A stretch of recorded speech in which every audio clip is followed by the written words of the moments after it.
23년 하반기부터 부동산 중개 건수가 급감을 하고 있습니다. 저희뿐만 아니라 거의 전국 대부분 지역이 이전과 비교해 계약 건수가 크게 줄어든 걸로 알고 있는데요. 실제 수도권 매매 거래량은 이전과 비교해 절반 이하로 줄었고 전월세 거래량도 이전과 큰 차이를 보입니다. 아파트 상가마다 있던 공인중개사 간판이 점점 사라지는 것도 이런 이유 때문이겠지요. 정부에서는 부동산 관련 규제를 대거 풀면서 시장의 경착륙을 막아보려 애쓰는 상황입니다. 거래 절벽이 가져올 세수 하락과 경기 침체에 대한 우려를 어떻게든 막아보려 노력하는 모습입니다. 개인적으로 총선 이후의 거래량이 중요해 보이는데요. 위축된 국가 경제로 인해 가계소득이 줄고 소비마저 살아나지 못하는 지금 상황에서 부동산 시장이 갑자기 좋아지기는 쉽지 않아 보이기도 합니다. 영상을 올리는 저 역시도 부동산 소식만으로는 부수입을 기대하기가 점점 어려워지고 있는데요.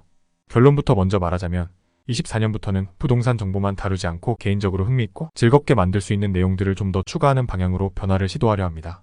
주말마다 핏소리나 모닥불 소리로 영상을 만들고 있는 것도 이런 이유 때문인데요. 공인중개사가 되기 전에 했던 국어 논술, 공부 관련 내용도 정리해서 올리는 등 가능하다면 여러 새로운 도전들을 해볼 계획입니다. 첫 도전으로 지난 몇 년간 제가 경험했던 투자비자, 부업들을 소개해보려 합니다. 40대 중후반 혹은 50대 은퇴를 고민하는 분들이라면 저와 비슷하게 여러 투잡들을 고민해본 분들이 많을 텐데요. 사무실에서 혹은 집에서 밤에 한두 시간 정도의 시간 투자로 매달 일정 금액의 수익을 바라는 분들이 무척 많은 걸로 알고 있습니다. 저 역시 비슷한 고민을 참 많이 했고 시도하고 있는데요. 쉽지 않지만 꾸준하게 하려 노력 중이기도 합니다. 제가 경험했던 내용은 지극히 개인적 의견이며 개개인마다 큰 차이가 있을 수 있음을 먼저 알려드립니다. 첫 번째로 가장 많은 수익을 낸 주식을 투잡으로 소개해보겠습니다. 공인중개사를 하시는 분들 가운데 주식 투자를 직접 하는 분들이 참 많을 텐데요. 비단 공인중개사라는 직업이 아니더라도 사무실에서 비교적 자유롭게 컴퓨터를 다룰 수 있는 분들이라면 주식 투자를 투잡으로 하고 있는 분들이 많은 것으로 알고 있습니다. 흔히 개미 투자자라고 불리는 많은 분들이 전업이 아닌 상태로 근무 중 틈틈이 주식 투자를 하고 계신데요. 계획을 잘 세우고 시장 흐름을 잘 파악한다면 1년에 적금 이상의 수익을 낼 수 있는 좋은 투잡 중 하나가 주식 투자입니다. 물론 24년 1월 요즘의 주식시장만 본다면 코스피나 코스닥에 투자할 바에 미국 주식을 산다고 할 수도 있지만 그래도 아직까지는 우리나라 시장이 처음 주식을 시작하기에 좋다고 생각합니다. 주식으로 수익을 내기 위해서는 국내외 경제 공부가 필수입니다. 차트만 보고 매매를 하거나 테마주만 골라 매매를 하는 분들도 있지만 기본적으로 내가 투자하려는 회사의 상황이 어떤지, 회사의 재무 상황은 안정적인지, 현금 자산과 부동산 자산은 어느 정도 보유했는지 등등 앞으로 회사의 미래가 긍정적인지 부정적인지를 스스로 공부하고 판단할 수 있어야 합니다. 어려워 보이지만 네이버 증권에만 들어가도 쉽게 확인이 가능한 자료들이기도 합니다. 적어도 회사가 적자인지 흑자인지, 연매출이 어느 정도이고 회사의 여유돈인 유보율이 얼마나 있는지만 확인해도 흔히 말하는 잡주를 매수해서 순식간에 투자금이 반토막 나는 일은 잘 일어나지 않습니다. 정답이 없다는 주식시장이지만 개인적으로 이런 점들은 꼭 지키려 노력 중인데요. 이 세상의 그 어떤 전문가도 매수매도 클릭 몇 번으로 나에게 수백만 원의 돈을 벌게 해주지 않습니다. 주식 투자는 순간의 실수로 투자금의 상당 부분을 모두 잃을 수도 있는 만큼 신중하게 판단하고 매수 버튼을 눌러야 합니다.